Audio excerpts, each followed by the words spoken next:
Fight between Bernard Hopkins and Simon Brown, and Hopkins' only loss at this weight level was to you back in 1993. Since then, he has had relatively small fights and relatively small paychecks for a world champion whose only major blemish on his record is a loss to Roy Jones Jr. He claims he's a victim of the business conditions in the sport. Do you agree? Yeah, I agree to some degree, Jim, but I mean, what can he expect? Who does he have down there in the middleweight division to contend with him? I mean, I couldn't stay down there and just fight him and fight him and fight him and fight him, you know? I mean, I probably once was enough for you. Yeah, once is good enough. I mean, I don't have nothing to prove to him. I wasn't going to sweat down and make the weight. It's too much of a struggle for me, and they weren't going to pay me enough money to make that type of sacrifice anyway. So I had to go on to bigger and better things, and there's not really anybody else there for that. I'm kind of in the same situation. I cleared out my super middleweight division, and there's nothing else there for me. So now here I am with opposition that shouldn't even be in my mind facing me. And, you know, so it's something that we all get caught up in sometimes. I don't think it's all the business. I think it's the opponent list, too. All right. Hopkins gets ready to fight a guy named Simon Brown, who's had a colorful and certainly successful background in the sport, Larry. In fact, just 3 years ago, Simon Brown got $1 million to fight against Terry Norris at 154 pounds. Now tonight he gets $35,000 to challenge for Hopkins' title at 160. What does this tell us about Brown's chances in the fight?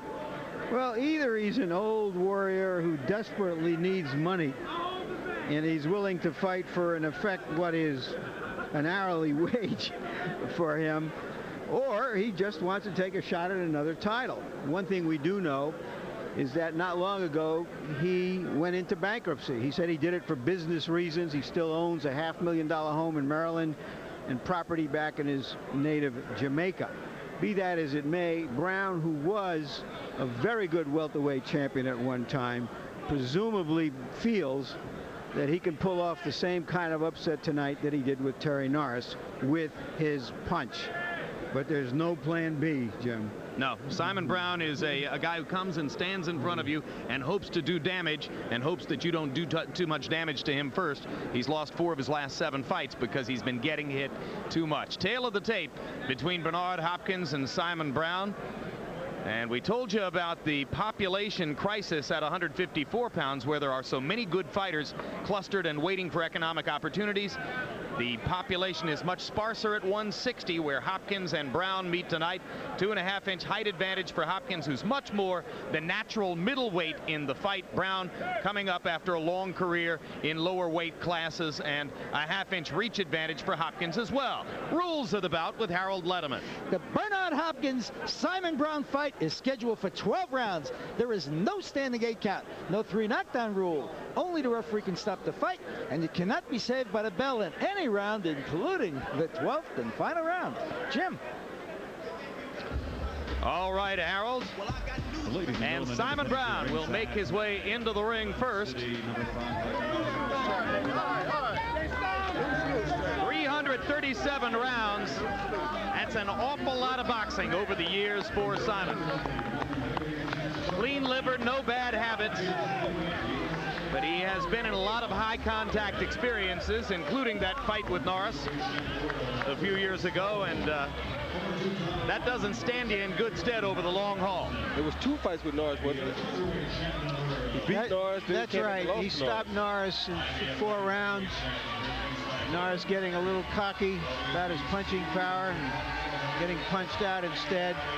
Then in the rematch, Norris reclaimed the title with a 12-round decision.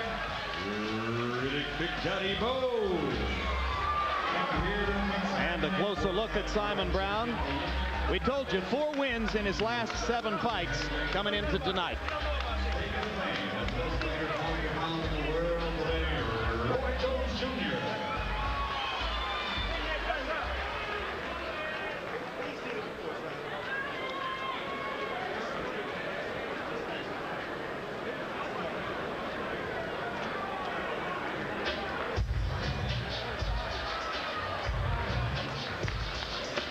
So as Simon now stays warm in the ring, Bernard Hopkins will make his way in.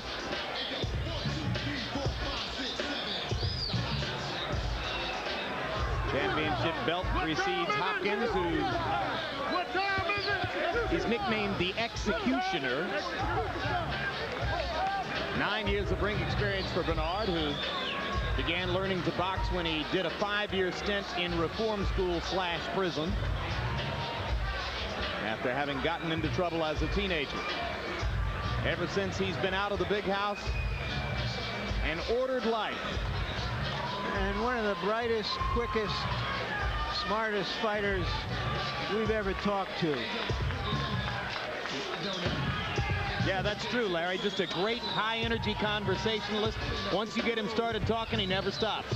Yeah, and when we ask him about the difference between him and Reed, who's already made $2 million, and he's struggling to get to wherever he's trying to get, never making the big payday, he said, look, he's earned everything he's made. He says, I don't want to do what they do in the neighborhoods called, what do they call it? Player hating. Hating the guys who do it. Because Reed's done it, give him the credit. I got to get there. It was a very graceful thing to say for Hopkins, given his dissatisfaction with his business experiences. We mentioned the 4 years in reform school. Lost his pro debut when he entered at 175, quickly realized that he wasn't a 175-pound fighter. Came down in his next fight, he was fighting at 160, and as we told you, 34 wins in the last 35 fights, the only loss to Roy Jones Jr. He did have a draw in Ecuador when he went down to Ecuador to fight a mandatory title fight and had only 2 days at 11,000 feet of altitude. Now let's go to Michael Buffer for the official introductions. Ladies and gentlemen, America presents, in association with your undisputed, undefeated king of beers, Budweiser. This Bud's for you. Present 12 rounds of boxing for the IBF Middleweight Championship of the World. Sanctioned by the International Boxing Federation President Robert W. Lee, IBF Supervisor at ringside Marion Muhammad. Also sanctioned by the New Jersey State Athletic Control Board Boxing Commissioner Larry Hazard Sr., Chairman Jerry Gormley, Board members Gary Shaw and Stephen Katz, Deputy Commissioner John Greco. Physicians at ringside, Dr. Eric Wormser, Dr. Richard Snipar, and Dr. Roland Lascari. Timekeeper at the bell, Lindsey Tucker. Counting for the knockdown seconds, alternate referee Michael Ortega. The 3 judges scoring this bout on a 10-point must system will be Bill Graham, William Hutt, and Joseph Pasquale. And when the bell rings, the man in charge of the action, working for the 81st time in a world title bout, referee Rudy Battle.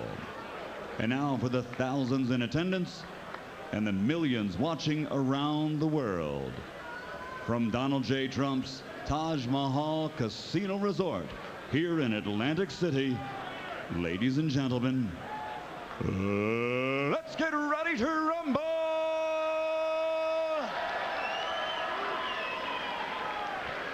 Introducing first, fighting out of the blue corner, wearing black and gold and weighing 160 pounds.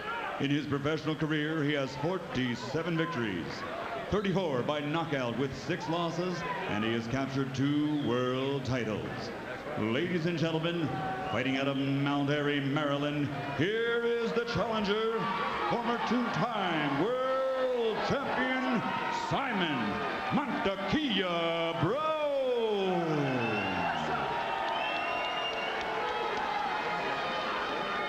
And across the ring, fighting out of the red corner, wearing black, trimmed with gold, and also weighing 160 pounds, his professional record. 33 victories, including 25 knockouts, with only 2 defeats and 2 world titles. Ladies and gentlemen, from Philadelphia, Pennsylvania, presenting the defending 2-time middleweight champion of the world, Bernard, the Executioner Hopkins.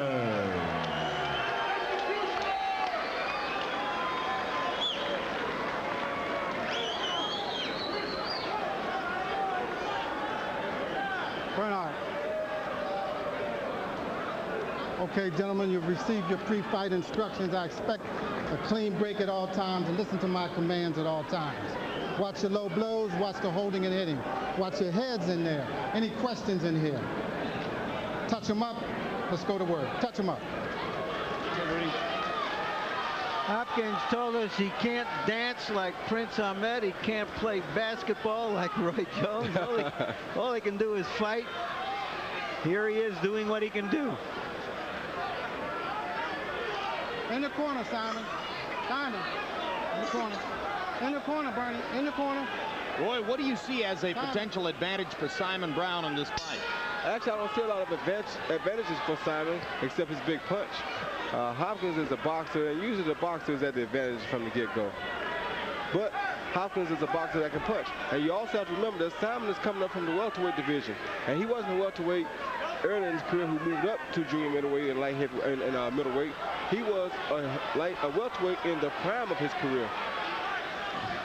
Well, it looks like Hopkins from the get-go here is trying to send us home, if not early, not too late. Yeah, because he's already counted Simon's first 2 punches. You mean now that he's fighting at 1 o'clock in the morning, he's not sure he wants to fight until 2 o'clock in the morning?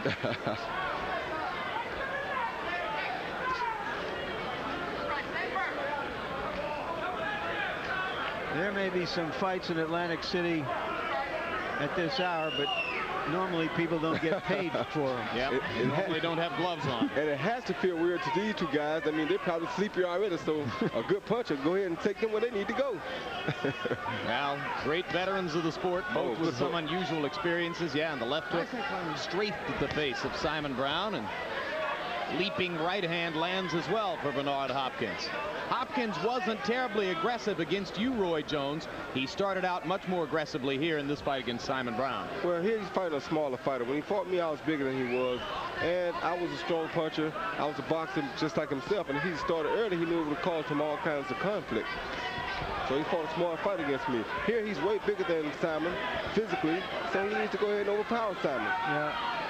He's trying to send Simon Brown a message that he's just too small for him. I don't know if Simon Brown has received it yet. He's a great old warrior. Good counter left hook there by Bernard Hopkins. This has been a strong Hopkins round in the first round. Have to question whether Brown's vaunted punching power will travel up with him at this stage of his career to 160 pounds. But he hasn't really fought down at 154 for 3 years. He's been drifting in 155, 158, kind of gradually making his move up here. Yeah, that was a good shot by Simon. Yep. No wrestling, no wrestling. Landed high on the head of Hopkins.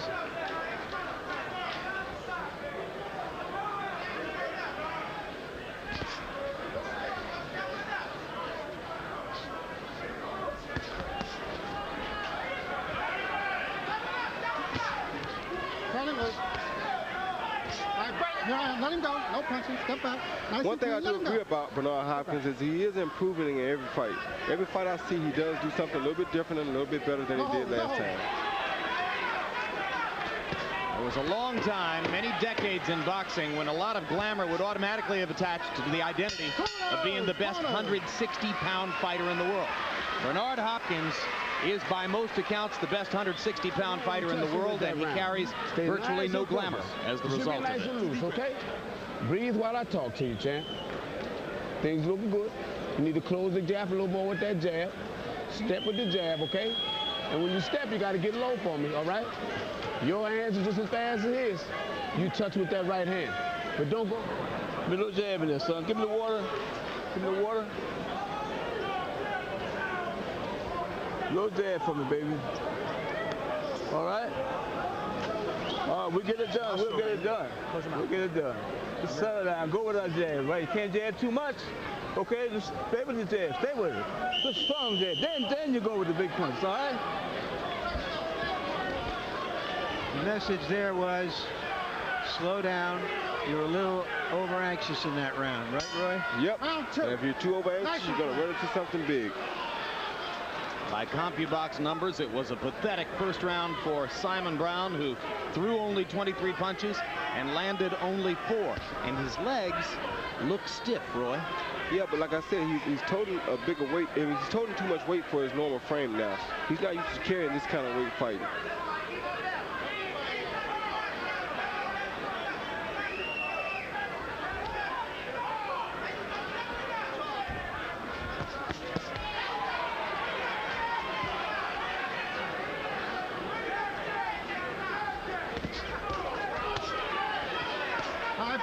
break. Stop punching. Stop punching. Step back.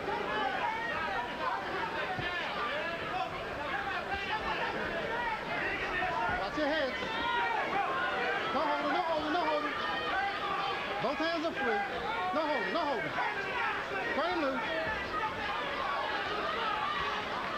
This is the fight Simon wants right here.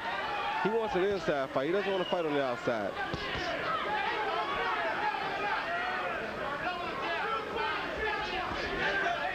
And now Simon begins to step up the activity level in round 2. And seems a little better balanced, too, as he continues to follow Hopkins around the ring. Hopkins is giving him good movement because he knows Simon has to set his feet before he can punch.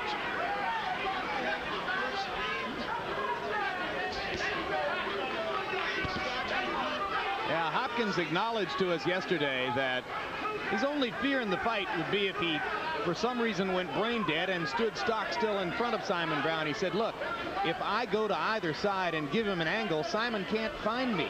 He's a straight-ahead fighter who has to have his opponent right in front of him. You agree? Yeah, he likes for his opponent to sit still so he can throw the big punches. If you don't sit still, then he's not going to throw the big punches too often. That's why he didn't throw over 12 punches in the first round. Hopkins is dazzling Brown so far with lateral movement, pausing to land combinations and then moving off side to side. Stop punching, stop punching. Step back, step back.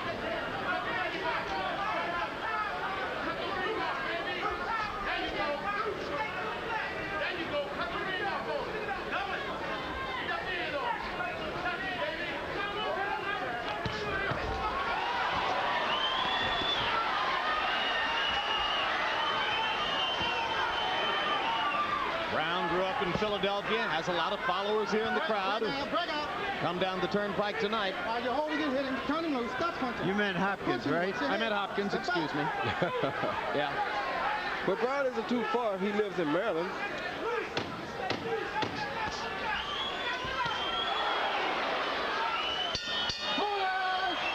No punching after the bell. Another big round for Bernard Hopkins.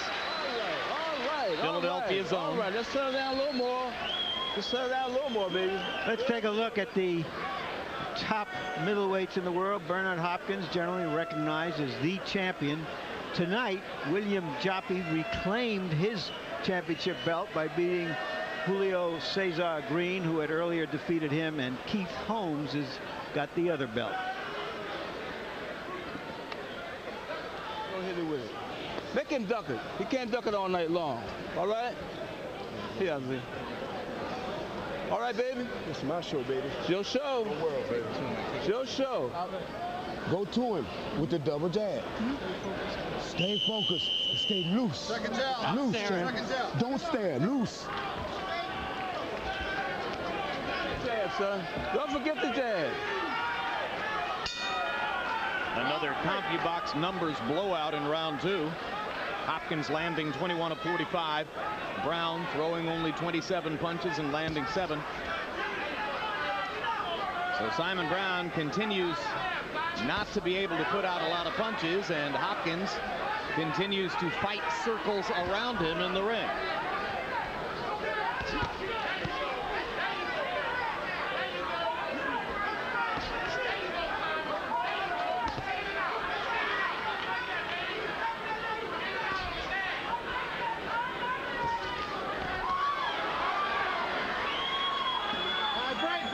Break, keep him up, step out, step back, nice and straight. Keep him up. Turn him loose, let him go, let him go. Let him go, let him go, no hold it. All right, right here, him, let him go, step out, step back, step back, step back. No hold it, no hold it. Bernard's doing a small thing and working Simon's body. I know he feels the size advantage in there. So he's in there trying to push the little man around a little bit and work his body, wear him down so he won't be so strong in the last round, in case it's a long fight. It's been going so easily for Bernard that it would be quite predictable for him to lose sight of his fight plan and just go ahead and try to attack Simon and take him, but he's showing some patience instead. Yeah, because he knows that Simon is a seasoned veteran and you can't just walk in on Simon.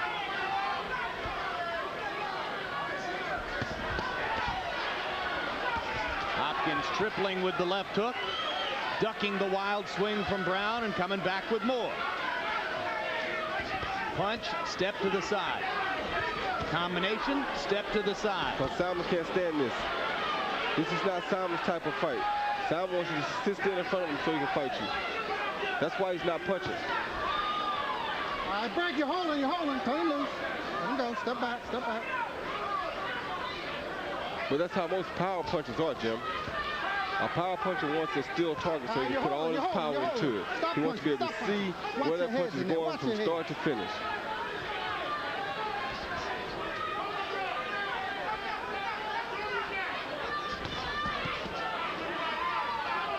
Nice and clean. Nice and clean.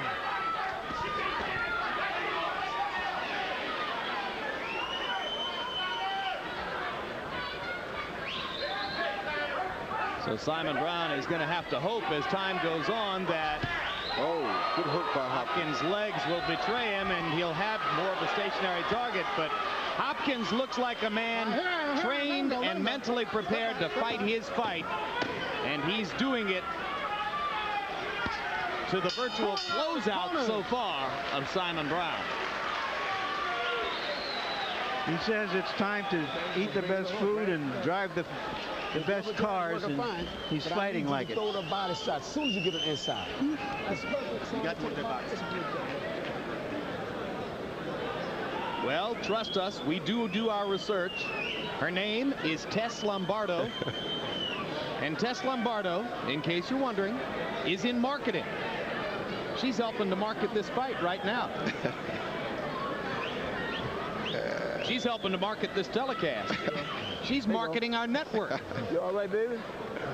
Oh, let's double that jab a little bit if you can in there. All right? Okay, son. Don't gamble too much from the outside. Put it right here. Put it right there. All right, baby. Get inside the body. Break the left arm.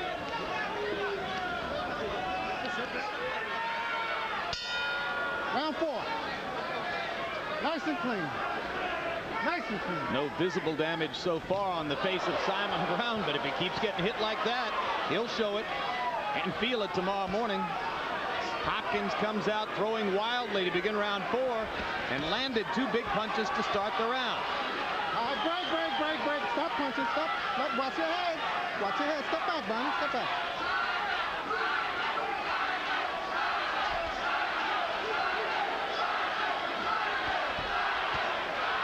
There's a chant of Simon, Simon, Simon, but Brown able to do very little to excite his followers. Got in a left-hand shot to the body there, but Hopkins landed twice. See, Hopkins can go in almost at will because he's so much bigger than Simon. Simon's punches won't have as much effect on Hopkins as Hopkins' punches will have on Simon. Hopkins weighed in at 160, enters the ring tonight at 166. You've seen those situations recently here on HBO where fighters will gain 14, 15 pounds between weigh-in and when they enter the ring. The fact that Hopkins only gained 6 pounds shows us he's fighting at his natural fighting weight. Yes, he is. Step back. What did Simon enter the ring at? Well, let me check that out. Brown also came in at 166. Exactly the same as Hopkins. Yeah, but it's different in the build. It's different in the frames. Look at the frames. Hopkins is all muscle. Yeah, Hopkins has been up to 175. In fact, I think his first fight he started was at a cruiserweight. Yes, 175. He fought at 177 the first time out. Okay, yeah. So he's been bigger, as you point out. And Brown used to fight at 147. In his prime. Yep. It's a difference, no question.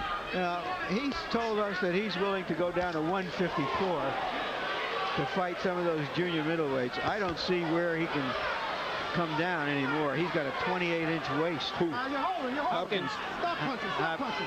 Did you see Hopkins getting down to 154? Yeah, I think he can make 154. If he's no higher than 166 now, I'm almost sure he can go to 154. When I used to weigh in at 160 or 158 and a half, whatever I weighed in at, I used to come in the ring almost 175. All right, let him go. Here I am.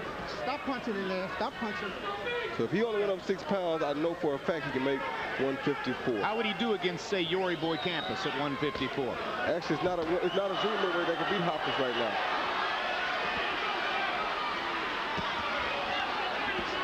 I confess I'm a little surprised that Brown has stood up to some of the big punches that Hopkins has hit him with. I don't think Hopkins is a big puncher. Brown has a good chin. Well, you can't defend the title 8 times and not have a good chin, even if it was down in the welterweight area. Straight right hand landed to punctuate another one-sided Bernard Hopkins round. We got a chance to see some of the most one-sided CompuBox numbers in quite a while in this bout, as Simon Brown has not been able to get off. That's called research, and like you said, we've been known for our research. Well, so has Bernard Hopkins. His corner has researched Simon so well until they know that if you give Simon a moving target, he is not going to willingly punch at it. See that jab downstairs. See the jab downstairs. More water. That jab working to the body is fine. Okay? You can send that right hand low sometime, right here. Here's that right hand. Brown took it, came back. With 2 impressive body shots. 2 of the 9 punches he landed in the round. Moments few and far between for Simon Brown against Bernard Hopkins in the 5th round of their scheduled 12-round middleweight championship fight. Welcoming you to February 1. Harold Letterman, how'd you score through the first 4? Jim, I'm impressed. 4-0, 40-36, the shutout, Bernard Hopkins. Jim, he really shows me everything. Power, movement, side to side, you know, effective aggressiveness, good ring generalship. He just controls this fight with that side to side movement, and certainly real pinpoint punching and great defense. Brown can't hit him. That's a good point, Harold. Brown has just not been able to hit him.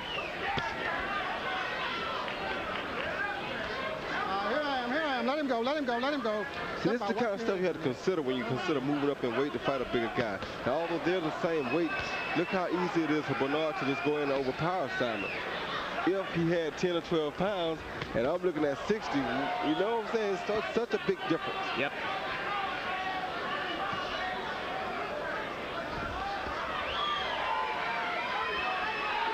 Scales can tell you the number, but they don't tell you what kind of a body you're talking about. Yeah, but when you're talking about 50 pounds, it doesn't really make a lot of difference what kind of body you're talking about. Yep. When Brown manages to sneak in a left hand. When I fought Bernard, I was virtually a one-handed fighter. But Bernard was one of the best boxers that I ever faced still. But I was so much bigger than Bernard that I knew that I could beat Bernard with no problems because of my size. He couldn't hurt me, and I was so quick. So you fought him with the left hand alone? One hand alone. In fact, Coach Merck asked me 3 months. Oh, there's a hard right hand by Hopkins. By both fighters. Coach Merck asked me 3 months before the fight to pull out of the fight because of the condition of my right hand.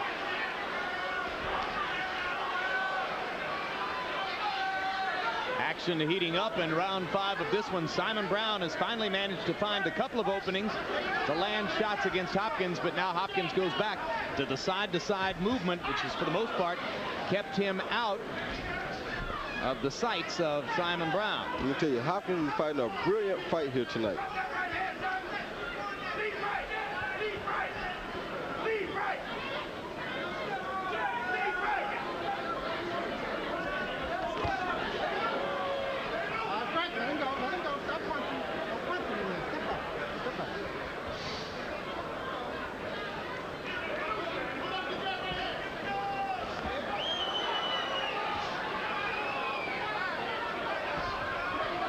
Hopkins feeling awfully confident now as he drops his hands and loads up against Simon Brown. But he keeps his distance while he does it. And Brown doesn't get a chance to take a shot. You know, Boxing After Dark returns 6 days from tonight with light heavyweight champion William Guthrie taking on Reggie Johnson and lightweight champ Shane Mosley battling Demetrius Sabalas. That's February 6th at 10:30 p.m. Boxing After Dark at 10:30 that night. Guthrie looking to move into the light heavyweight spotlight, which will be vacated by Roy Jones if Jones follows through on the possible plan to move up and fight a heavyweight. Take the breath. What do you think of Guthrie, Roy? Guthrie's a good fighter. Guthrie came up in my amateur class. He was a very good fighter. He had trouble with boxers back then, but I think he's made a lot of adjustments. And he's a strong puncher, so I think Guthrie's a great champion. Accommodate to that body. I got a question, Roy. Yes, sir. Bernard Hopkins told us he left his promoter, Butch Lewis, starting when he found out that in his fight with you, both of you guys were supposed to get $700,000 in its entirety. Whoops! Blistering uppercut by Hopkins deposits Brown on the seat of his pants. And Brown does not know where he is. He doesn't have a clue right now of where he is. Brown has no idea of what is going on right now. He is totally amazed. Look at his eyes. He doesn't know what's going on in this ring. That was some uppercut that Hopkins landed. And Brown in serious trouble now against the ropes. Rudy Battle talking to both fighters. Now Brown is able to throw back, but Hopkins still landing. Oh my goodness. He's getting tortured here. That's enough. Yes. That's enough. Oh yeah. Most definitely. Oh yeah. Bernard Hopkins with a 6th round closeout of Simon Brown. And I want to see that uppercut again. Good work, sir.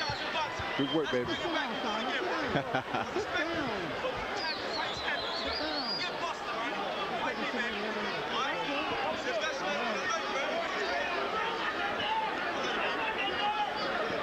Bernard Hopkins leaning through the ropes. Congratulations, Bernard. Heck of a performance. Bernard said he wanted to do something spectacular. He had the right opponent to do it with, and he did it. And then he tried to call out Roy Jones, but I don't think you're moving back to 160 pounds anytime soon. Can't make 160. And let's see how effective Bernard Hopkins is at 160. Here's the first knockdown, Larry. Yeah. Oh, he had softened Brown up for 4 rounds and delivered the coup de grace with that right uppercut.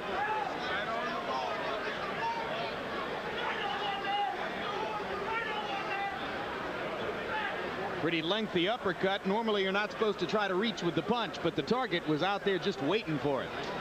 The target had been there for him all night. And here's what prompted Rudy Battle to finally stop the punishment.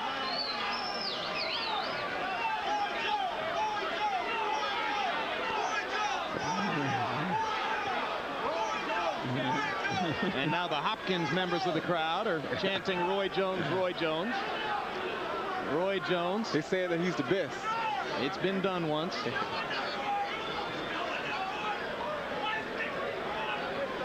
Well, it says a lot about you, Roy, that you were able to beat a guy pretty handily who's this good, because you saw right there, this is one of the better fighters in the world. Yeah, he is one of the better fighters in the world. So that shows a little bit about my reputation, about what I've been through. But you know, I came through all that. I struggled to come up just like he did. I work hard for my living, and I work hard to do what I do, and I make my decisions according to what's best for me. Well, let's all agree, though, that within the context of what goes on in this sport, it would be nice to see Bernard Hopkins get a greater financial reward somehow, somewhere, for everything that he's put in. Well, if y'all really want to help me, y'all pay me what I expect to be paid. Give us a 168-pound fight, and I'll go down to 168, and I'll fight him next week. Enough you really of want to see him done some good, if you really want to see it, it's since y'all want me to sacrifice my career for everybody. No. We've got you a 42-1 favorite over Buster Douglas right now. Dan Goosen congratulating Hopkins, and let's go to Michael Buffer for the official particulars. Ladies and gentlemen, referee Rudy Battle calls a halt to the bout. The official time, 1 minute of round number 6. The winner and still IBF middleweight champion of the world, the pride of Philadelphia, Bernard the Executioner Hopkins.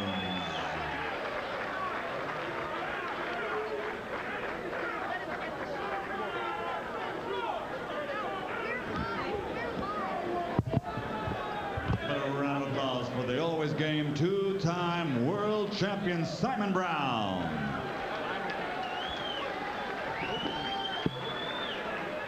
Final punch stat numbers, and you see the disparity there. I told you we'd have some one-sided punch stat numbers. 159 to 39 landed, 290 to 152 thrown, more than double the percentage. That was a thoroughly dominant performance by Bernard Hopkins. A very dominating performance. And let's go to Larry Merchant with Bernard. I'm having nightmares. I can't sleep. Thank you, guys. Bernard, congratulations. You said you wanted to put on a big performance. Do you feel you did what you came to do? Yes, I did. I showed my skills, but first I'd like to thank God, my family, everybody up in North Philly, Germantown. I'd like to thank the New Jersey Commission down here. America Presents, Dan Gushin and Matt Tinley, the greatest promoters around. I got a new life, a new spirit. I'm ready to take on anybody. Yes, I did my job in Bowie Fisher. My good training, I've been with me 10 years. Merchant, I took my time.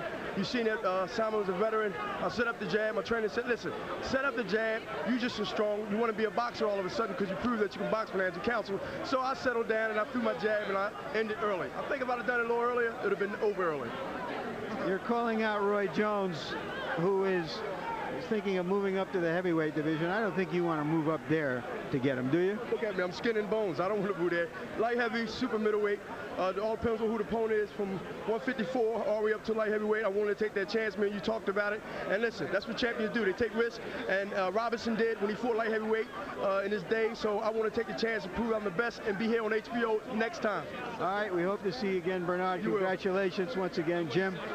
All right, thanks very much. Let's talk about the art of the possible a second. I mean, just in that neighborhood, 160 pounds. The other two champions, Keith Holmes and William Joppi. How did Bernard match up against either of those two guys? Well, I think Bernard is clearly the best middleweight out there today. I think there are one or two guys in the junior middleweight division that could be a good fight for him. He has one or two good fights for him in the super middleweight division, but he is clearly the best middleweight right now. And despite how buffed he looks at 160, you think he could, if necessary, go down to 54? Yeah, because the highest he got after this fight is 166. That's not far at all. I told you, when I used to fight 160, I used to go all the way back up to 174 the day of the fight. And I came here at 160, weighing in at 160 tonight. Weighing in yesterday at 160, I'd have been 175 tonight. Yeah, that's a difference. Boxing After Dark, 6 days from now in Connecticut. You going back home to Pensacola in between? Yeah. Travel safely, big guy. All right, thank you. All right. Larry Merchant rejoins us here at ringside. And Larry, it's been a long evening, but in the end, an explosive one with Hopkins' performance against Simon Brown. Yeah, well, we needed something to wake us up a little bit. This was not your typical or basic Boxing After Dark evening with really spirited a competition from both sides. They were the first fight with David Reed. Did have some good competition. I can't come to any big conclusions here. David Hopkins, Bernard Hopkins did what he had to do. So did Reed. I don't think Rahman did. But just another night at the fights, and we'll be back in 6 days to see if we can have a better one. And Rahman does get the victory, which is, of course, the most important objective at all. He stayed unbeaten. Hopkins proved himself the best-looking middleweight in the world. We'll have a final word on what happened